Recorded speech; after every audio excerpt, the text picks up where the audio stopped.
በግብር በአካል ሶስት ብለን ብናምንም በስልጣን በአገዛዝ ይህንን ዓለም በመፍጠር አንድ አምላክ ብለን በማመን ሁላችንም በትምህርተ መስቀል እናማትባለን።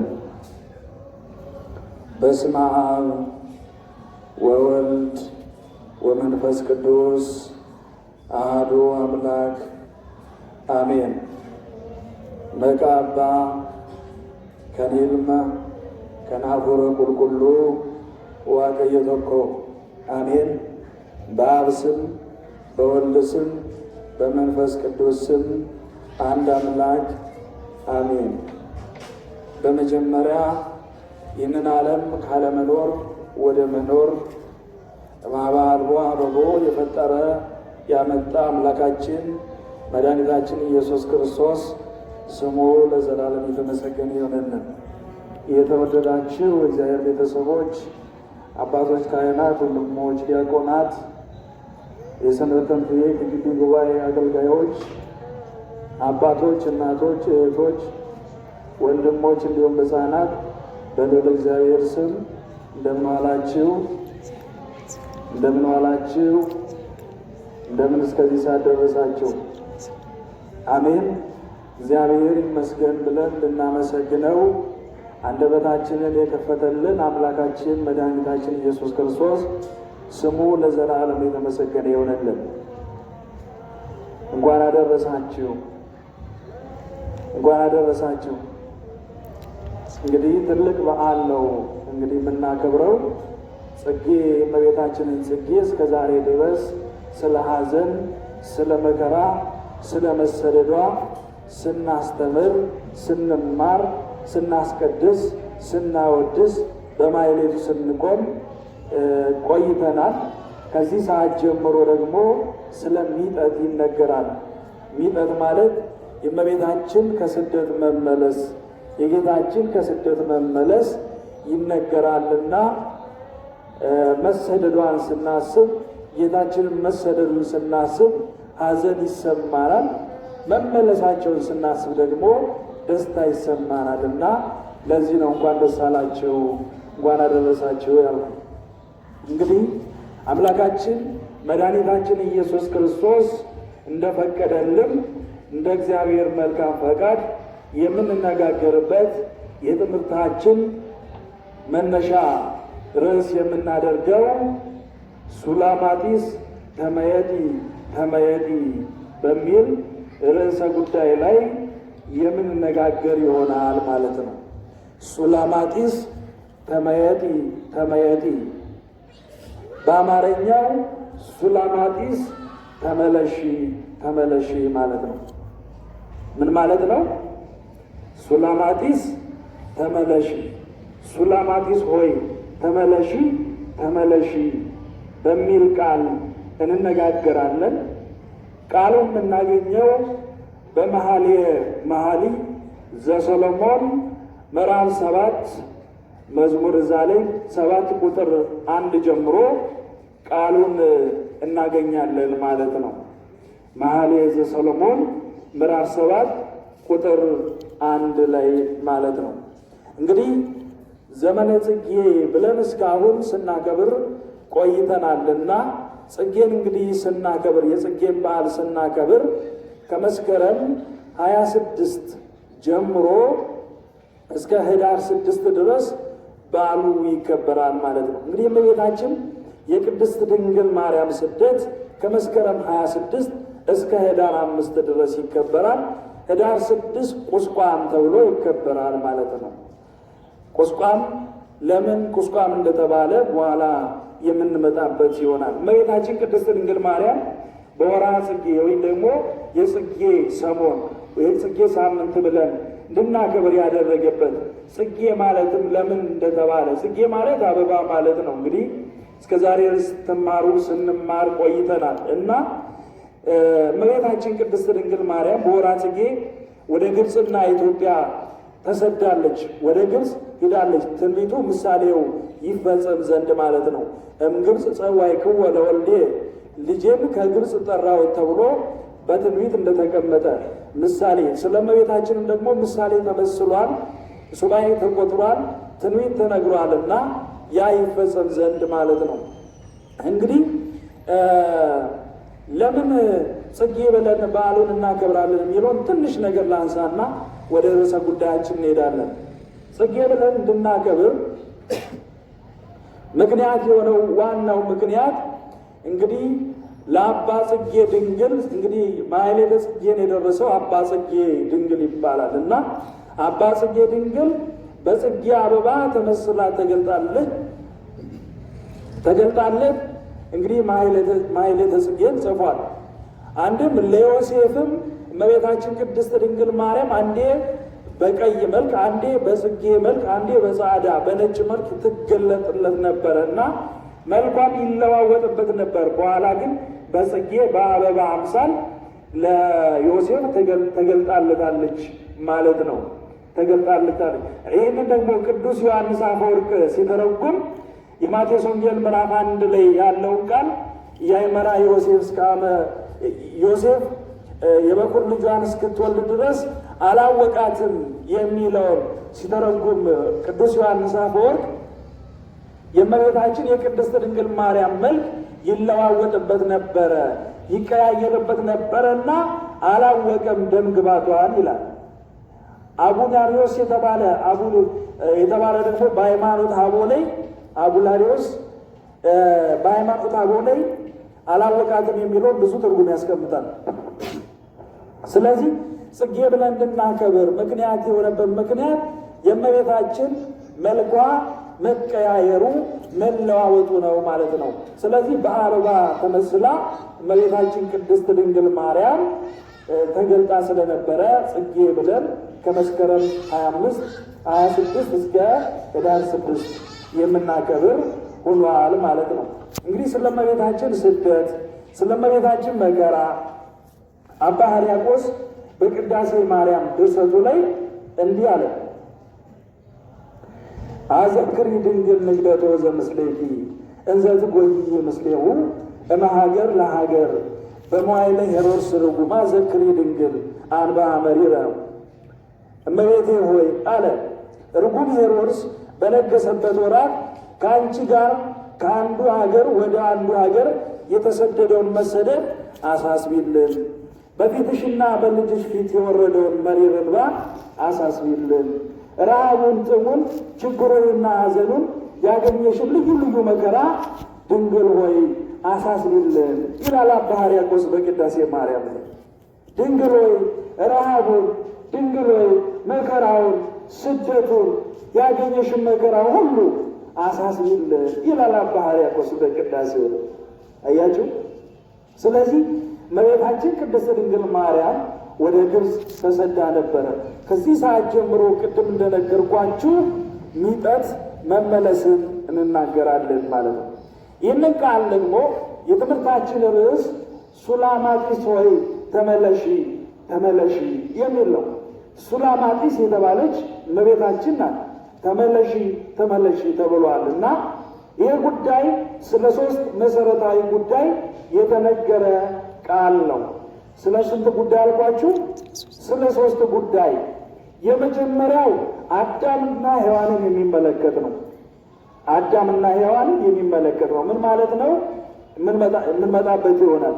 ሁለተኛው ደግሞ ቤተ እስራኤልን የሚመለከት ጉዳይ ነው። ቤተ እስራኤልን። ሶስተኛው ስለ እመቤታችን የተነገረ ነው። በዚሁ ደግሞ የእኛንም ሕይወት የሚዳስስ ነው ማለት ነው። እንግዲህ ሰሎሞን ነቢዩ ሰሎሞን በትንቢት ምንጽር አስቀድሞ አስቀምጦልናል። እንግዲህ ሰሎሞን ማለት ሰላማዊ ማለት ነው። የስሙ ትርጉም ሰላማዊ፣ ሰላምን ሰላማዊ ማለት ነው። መስተሳልን ሰላማዊ ማለት ነው ሰሎሞን ማለት። ለምን ሰሎሞን ሰላማዊ ተባለ? ስለ ሰላም ትንሽ መማማር ስላለብን ለምን ሰሎሞን ሰላማዊ ተባለ ቢሉ ዘመኑ እርቀ ሰላም የተደረገበት ዘመን ስለነበረ፣ እርቅ የተደረገበት ጊዜ ስለነበረ ሰሎሞን ማለት ሰላማዊ ተብሏል ማለት ነው። እንግዲህ የሰሎሞን አባት ዳዊት ይባላል ሁላችንም እንደምናውቀው እና ዳዊት እግዚአብሔርን በድሎ ከእግዚአብሔር መንገድ ወጥቶ ከእግዚአብሔር ሕግ ኮብልሎ ወጥቶ ነበረና ሰሎሞን በተወለደበት ጊዜ ደግሞ የሰራውን ኃጢአት የሰራውን በደል ለእግዚአብሔር ንስሐውን ተናግሮ በእንባ በመሪር በማልቀስ በዋይታ ወደ ክርስቶስ የተመለሰበት ዘመን ስለሆነ ሰሎሞንም ስሙን ሰሎሞን ብሎ አወጣለን። ስለዚህ ሰሎሞን ማለት ምን ማለት ነው? ሰላማዊ ማለት ነው። እርቀ ሰላም የወረደበት ስለሆነ ማለት ነው። እንግዲህ ይህ ዛሬ ስለ ስደትም ስንነጋገር ሰላም እንደሆነ እመቤታችን ወደዚህ መሰደዷ ወደ ኢትዮጵያ ወደ ገሊላ ሀገሯ መመለሷ ምንን እንደሚያመለክት የምናይበት ጉዳይ ይሆናል ማለት ነው። እንግዲህ ከዛ በፊት አባቶቻችን እንዲህ ይላሉ፣ እሾህ በእሾህ ይነቀሳል፣ ነገር በነገር ይመለሳል ይላሉ። እሾህ በእሾህ ምን ይላል? ይነቀሳል፣ ነገር በነገር ይመለሳል ይላል። ምን ማለት ነው? የሆነ ችግር ሲፈጠር በተፈጠረበት ሁኔታ ነው ነገሮች ሊፈቱ የሚችሉት። ለምሳሌ የሰው ልጅ ያሳተው ሰይጣን ነው በእባብ ተመስሎ። ስለዚህ የእባብን ሥጋ ለብሶ አዳምና ሔዋን ከገነት እንዲሰደዱ አድርጓል። ጌታችን ኢየሱስ ክርስቶስም ረቂቅ አምላክ ሆኖ ሳለ የማይዳሰስ አምላክ ሆኖ ሳለ ግን በሚዳሰስ ከእመቤታችን ከቅድስት ድንግል ማርያም ከሥጋዋ ሥጋ ከነሷ ነፍስ ነስቶ በሚጨበጥ ሥጋ በሚታይ ሥጋ ተገልጦ እኔና እናንተን የሰው ልጅ ሁሉ አዳነ ይላል። እግዚአብሔር ስሙ የተመሰገነ ይሆንልን። ልክ እንደዚህ ሁሉ በብሉይ ኪዳን ኤልያስ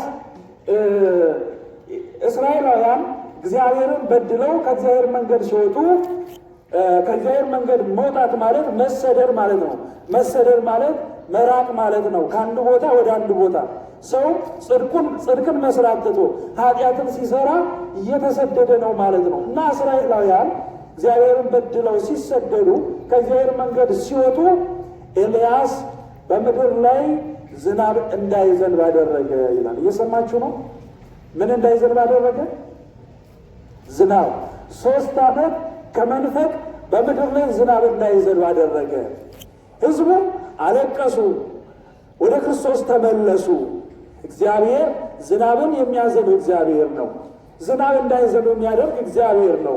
እግዚአብሔር ደግሞ የሰው ልጅ በአንድም በተለያየ ምክንያት ይቀጣልና ስለዚህ ዝናብ እንዳይዘንብ ሲያደርግ ድርቅ ሆነ ማለት ነው። በዚህ ሰዓት ሲቸገሩ ችግር ሲመጣባቸው ወደ ማን መጮህ ጀመሩ? ወደ ክርስቶስ ማረን እያሉ መጮህ ጀመሩ። ወገኖች ችግር እስኪመጣብን ሞት እስኪመጣብን እስክንሞት ድረስ ብቻ ሳይሆን ችግር ሳይመጣ መከራ ሳይመጣ አስቀድመን ልንጸልይ አስቀድመን ልንጠነቀቅ ይገባል። ክብር ይግባውና የእኛ አምላክ ጌታችን መድኃኒታችን ኢየሱስ ክርስቶስ በማቴዎስ ወንጌል ምዕራፍ 26 ቁጥር 41 ላይ እንዲህ አለ፣ ትግሁ ወጸልዩ ከመ ይትባኡ ውስተ መንሱት። ወደ መከራ እንዳትገቡ፣ ወደ ፈተና እንዳትገቡ ተግታችሁ ምን በሉ አለ? ተግታችሁ ጸልዩ። ተግታችሁ ጸልዩ። ተግታችሁ ጸልዩ። ፈተና ሳይመጣ ከመጣ በኋላ ሳይሆን ከመምጣቱ በፊት ጸልዩ ይላል። እስራኤላውያን ድርቅ ከሆነባቸው በኋላ 3 ዓመት ከመንፈቅ ዝናብ እንዳይዘንብ ከተደረገ በኋላ አልቅሰው ለመኑት፣ እግዚአብሔርን ተማጸኑት። 3 ዓመት ከመንፈቅ ነቢዩ ኤልያስ ወደ እግዚአብሔር ጸልዮ ዝናብ እንዳይዘንብ አደረገ። ምድርም ደረቅ ሆና ነበረች። ሕዝቡ ወደ ንስሐ ሲመለስ እንደገና ያ የተዘጋው ያ የተቆለፈው እንዳይዘንብ ዝናብ እንዳይዘንብ የሆነውን ኤልያስ ወደ እግዚአብሔር ጸለየና ወደ አንተ ተመልሰዋል፣ ሕዝቤ እነሆ ወደ አንተ ተመልሰዋልና ማራቸው፣ ዝናቡን ልቀቅላቸው አለ። ዝናቡም ዘነበ ይላል። እግዚአብሔር የተመሰገነ ይሆንልን። ወደ እግዚአብሔር ስንመለስ ያጣናን ነገር ሁሉ እናገኛለን። የራቀብን ነገር ሁሉ ይቀርባል። ወደ እግዚአብሔር ስንመለስ ከእግዚአብሔር ርቀን ሰላም ማግኘት ግን አይቻልም ወገኖቼ። ልክ እንደዚህ ሁሉ እመቤታችን ቅድስት ድንግል ማርያም በስደት ለእኛ ሕይወት ሰጥታለች። እሷ ተሰዳ ማለት ነው። እሷ ተሰዳ እና የመጀመሪያው ቅድም እንዳልኳችሁ 3 ጉዳዮችን አንስቻለሁኝ እና እነዚህን አንስተን በዚህ ጉዳይ ነው የምንነጋገረው። ማንን ይመለከታል አልኳችሁ? የመጀመሪያው አዳምና ሔዋንን ይመለከታል። አዳምና ሔዋን እንግዲህ ብዙ ጊዜ ታሪክ ሲተረክ አዳምና ሔዋን ይነሳሉ። የመጀመሪያ ሰዎች ስለነበሩና ስለሆኑ ማለት ነው። አዳምና ሔዋን በገነት በደስታ በሐሴት እንዲኖሩ እግዚአብሔር መረጣቸው፣ እግዚአብሔር ፈጠራቸው። በዛም ግን ሕግ አስቀመጠ ማለት ነው። ሕግ አስቀመጠ።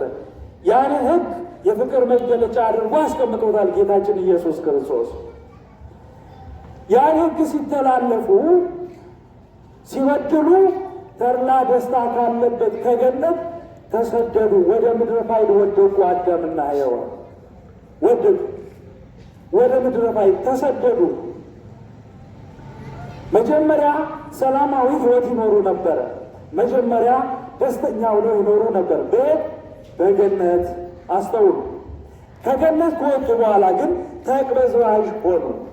ተቅበዝባዥ ሆኑ። ሰላማቸውን አጡ ማለት ነው። ሰላማቸውን አጡ።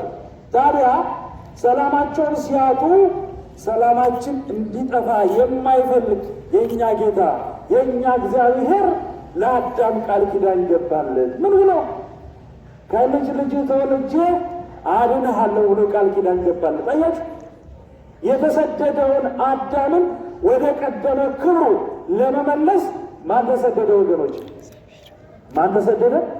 ክርስቶስ ተሰደደ። አያችሁ፣ እግዚአብሔር የእኛ አምላክ በደል ሳይሰራ እንደ በደለኛ፣ ጥፋት ሳያጠፋ እንደ ጥፋተኛ፣ ኃጢአት ሳይሰራ እንደ ኃጢአተኛ ነሳ ደዌነ ወጾረ ሕማመነ ነቢዩ ኢሳይያስ በደላችንን ተሸከመ፣ ደዌያችንን ተሸከመ፣ የእኛን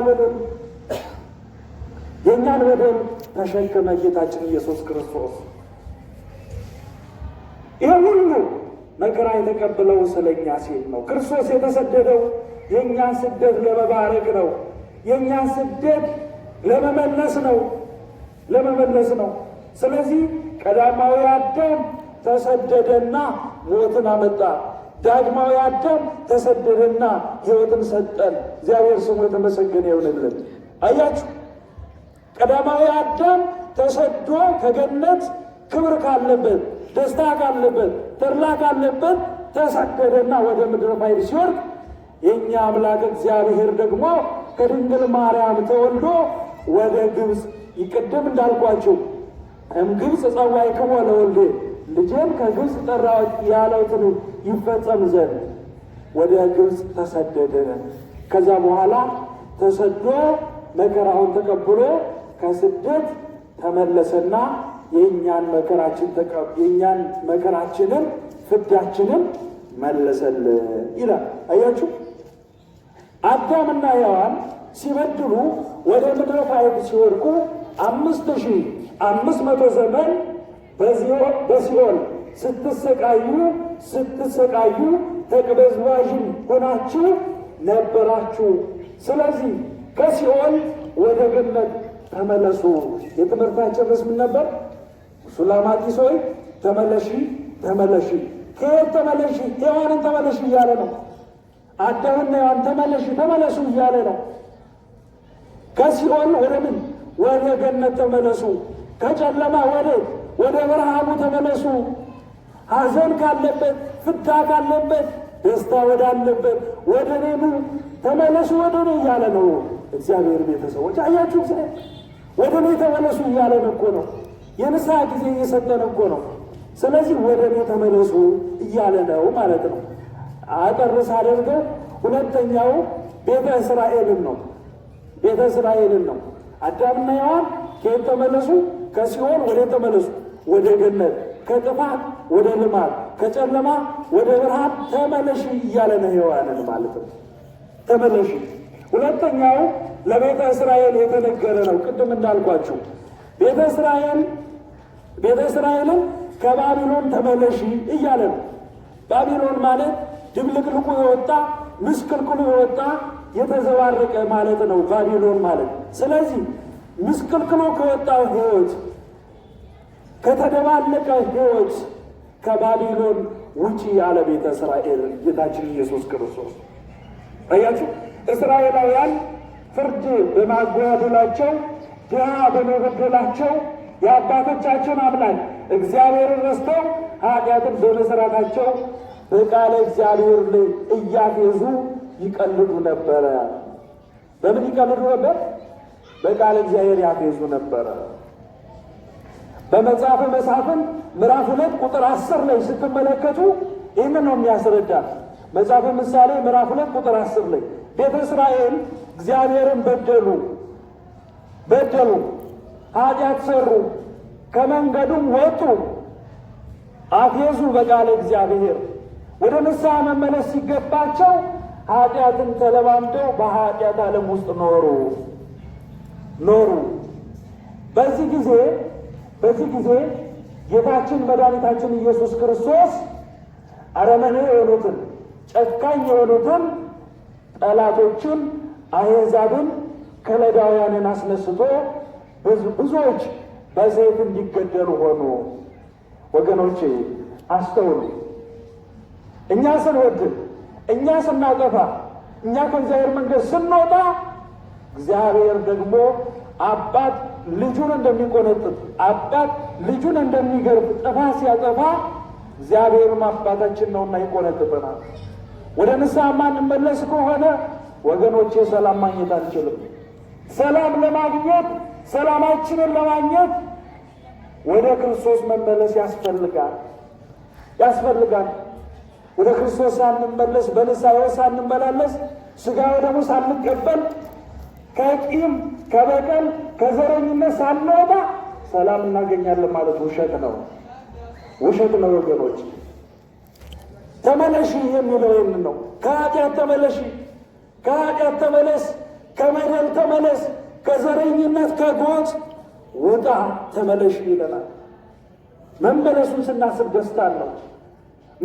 ወደ ግብፅ መሰደዳቸውን ስናስብ ወደ መከራ መሄድ ነው። ከግብፅ ወደ ገሊላ መመለሳቸውን ስናስብ ደስታ ነው። እኛም ወደ ኃጢአት ጎዳና ስንሄድ ሐዘን ነው። ከኃጢአት ጎዳና ወደ ንስሐ ሕይወት ስንመጣ ሕይወት ነው። ይሄ ነው የሚፈለገው ወገኖቼ። ታዲያ ከሞትና ከሕይወት የቱን ነው የምንመርጠው? ስንበድለው እግዚአብሔር ይቆነጥጠናል። አባት ነዋ።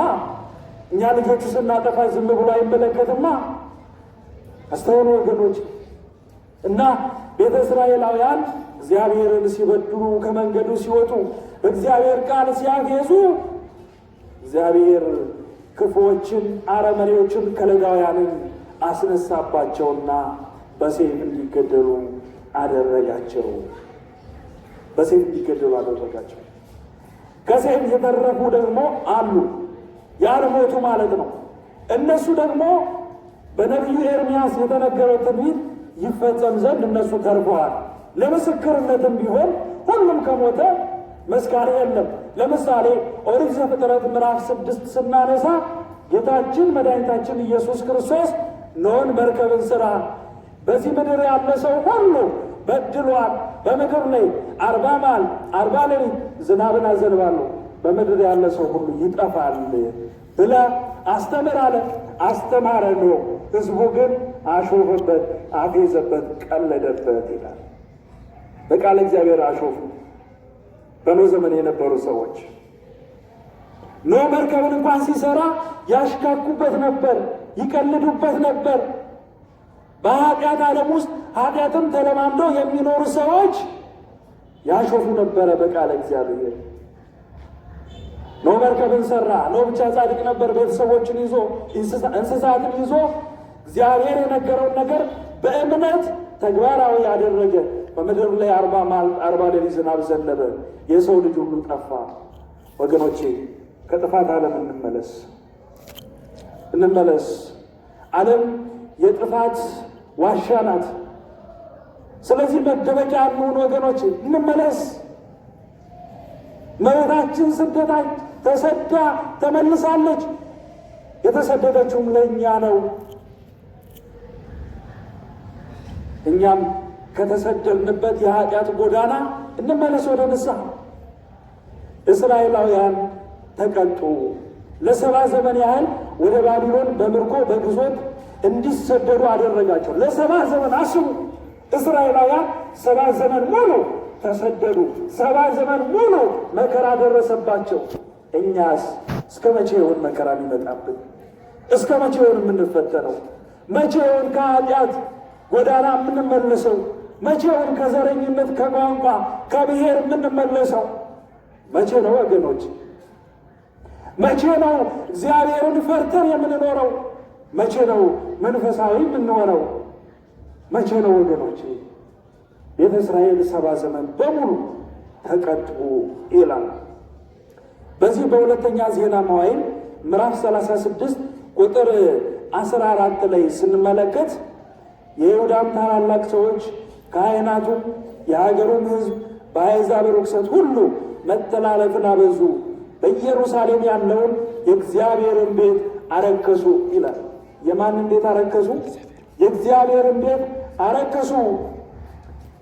የአባቶቻቸው አምላክ እግዚአብሔር ለሕዝቡና ለማደሪያው ስላዘነ ማለዳ ተነስቶ በነቢያቶች ወደ እነርሱ ይልክ ነበረ ይላል።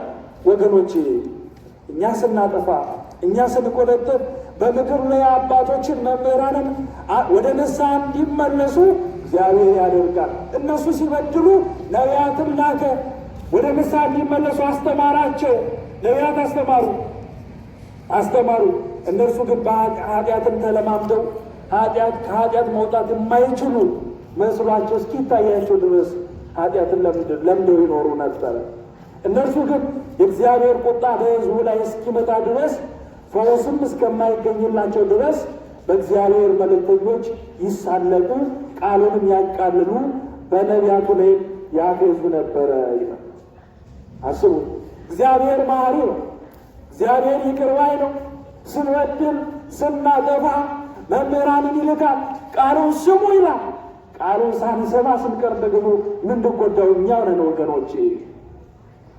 እነዚህ ሰዎች አሾፉ፣ በነቢያት ላይ ቀለዱ፣ በቃለ እግዚአብሔር ላይ። ዛሬም ቃሉን እየሰማን በአንደኛው ጆሮ እየሰማን በአንደኛው ጆሮ የምናፈስ ከሆነ የምንጎዳው እኛው ነን ወገኖቼ፣ እኛው ነን የምንጎዳው። እግዚአብሔር መሐሪና ይቅር ባይ ነውና በኋላ ወደ ንስሐ ሲመለሱ ከተጎዱ በኋላ መከራው፣ ስደቱ፣ ሁሉ ነገር ከመጣባቸው በኋላ እግዚአብሔር ወደ ተሰደዱት፣ ወደ ተገፉት፣ ወደ ኃጥአን መሄድ ክብሩ ነውና ኃጢአተኞችን ልጠራ መጣሁ እንጂ ጻድቃንን ልጠራ አልመጣሁም ብሎ እንደተናገረው ወደ ኃጢአተኞች፣ ወደ በደለኞች፣ ወደ ተገፉት፣ ወደ ተጨነቁት እስራኤላውያን እግዚአብሔር መጣ ይላል። እግዚአብሔር ወደ ሁላችን ይምጣ፣ በምሕረት ዓይኑ እንዲመለከተን። ዓይኖቼ እናንተን ይመለከታሉ፣ ጆሮቼም እናንተን ያዳምጣሉ ብሎ ጌታችን ኢየሱስ ክርስቶስ ተናግሯል። እሱ እንዲሰማን፣ እሱ እንዲያየን እኛ ደግሞ ዝግጁ መሆን አለብን። በንጽህናና በቅድስና ራሳችን አንጽተን ልንጠብቅ ይገባል ማለት ነው። እስራኤል ወዳጆቹ ናቸውና ይሳሳላቸዋል። በኤርምያስ የተነገረው ትንቢት ሲፈጸም ከ70 ዘመን የባቢሎን ስደት ተነስተሽ ወደ ኢየሩሳሌም ሀገርሽ ማርና ወተት ወደምታፈሰው ወደዚህ ተመለሺ። ግብፅ፣ በሲኦል የምትመሰለውን ግብፅ፣ መከራ ያለባትን ግብፅ ከዛ ተሰደሽ ማርና ወተት ወደምታፈሰው ወደ ገሊላ አገር እመቤታችንን ግቢ ይላል። በዛው አንጻር ማለት ነው። ልክ እንደዚሁ እስራኤላውያን ከባቢሎን ተመለሺ፣ ኃጢአት ከበዛበት፣ ድብልቅልቁ ከወጣበት፣ ከተመሳቀለበት ከባቢሎን ውጪ፣ ወዴት ግቢ? ተመለሺ። ኢየሩሳሌም ሀገርሽ ወደዚያ ተመለሺ፣ ወደ ኢየሩሳሌም ማርና ወተት ወደምታፈሰው ይላል። ፍቅርና አንድነት የተሰጠሽ ፍቅር አንድነትን የምታሰጪ ቤተ እስራኤል ወይ ተመለሺ ይላል። ወገኖቼ እግዚአብሔር አምላካችን እግዚአብሔር አንድ አምላክ ነው የምናመልከው። እግዚአብሔር በስመ አብ ወወልድ ወመንፈስ ቅዱስ አሐዱ አምላክ እንላለን። የአብን ስም የወልድን ስም የመንፈስ ቅዱስ ስም ከጠራን በኋላ አንድ አምላክ አሜን እንላለን። የምናምነው አንድ አምላክ ነው። ስለዚህ ሰው ይስታል። ስንስት ግን ቶሎ መመለስ አለብን ወገኖች። እንመለስ ካለንበት የለመድነውን ኃጢአት። እግዚአብሔር መሐሪ ነው፣ ይቅር ባይ ነው፣ ይቅር ይላል ወገኖቼ። እንመለስ። ሱላማጢስ ተመየጢ ተመየጢ፣ ሱላማጢስ ሆይ ተመለሺ ተመለሺ ሲል ከጥፋት ጎዳና እኛንም እግዚአብሔር ይመልሰን። ሶስተኛው ስለ እመቤታችን ነው። እንግዲህ ስለ እመቤታችን እያነሳን ነው። እመቤታችን እንግዲህ ዮሴፍን፣ ሰሎሜ፣ ጌታችን እመቤታችን ሆነው ወደ ግብፅ ተሰደዋል። ስለዚህ ኅዳር 6 ቀን እመቤታችን ቅድስት ድንግል ማርያም እናቱ ጌታችን ኢየሱስ ክርስቶስ ሆነው ከግብፅ ተሰደው ወደዚህ ወደ ቁስቋም የምትባል ቦታ ላይ የገቡበት ያረፉበት ዕለት ነው። እግዚአብሔር አምላካችን ስሙ የተመሰገነ ይሁንልን። በእውነት ታሪኩ ተተርቆ አያልቅም። በጣም ሰፊ ጊዜ ይፈልጋል እና ወገኖቼ ሱላማጢስ ተመለሺ ተመለሺ እንዳለው ሁሉ እኛም ሁላችን ይህንን ቃል ስንሰማ ያለንበትን ሁኔታ ራሳችንን እየመዘን ራሳችንን እያየን ካለንበት ሁኔታ ልንመለስ ይገባል። ወደ ንስሐ ልንመለስ ይገባል ወገኖቼ። በሶሻል ሚዲያ የጠፋ ሰው ሊመለስ ይገባዋል። አይምሮ በሶሻል ሚዲያ የደነዘዘ በጣም ብዙ ሰው አለ ወገኖቼ። 24 ሰዓት ተጥዶ ተመለሱ ወገኔ፣ ተመለሺ። አይጠቅምም። የሚጠቅመውን ነገርና የማይጠቅመውን ነገር መለየት ያስፈልጋል። ለዩ ተብለናል ወገኖች፣ ለዩ።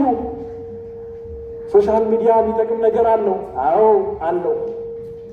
ግን የሚጠቅመውን ነገር እንጠቀም፣ የማይጠቅመውን ነገር እንተወው። ማንን እንስማ? ቤተ ክርስቲያንን እንስማ። ቤተ ክርስቲያን ሲባል ነው አባቶች። ቤተ ክርስቲያን ሁል ጊዜ ክፍት ናት። ቃሉን ትሰብካለች፣ ታስተምራለች። በሚዲያ ላይ የሚነገረው ሁሉ እውነት አይደለም፣ የሚነገረው ሁሉ ውሸት አይደለም። ይሄን መለየት ያስፈልጋል። እንደ ወንፊት ማንጠርጠር ያስፈልጋል።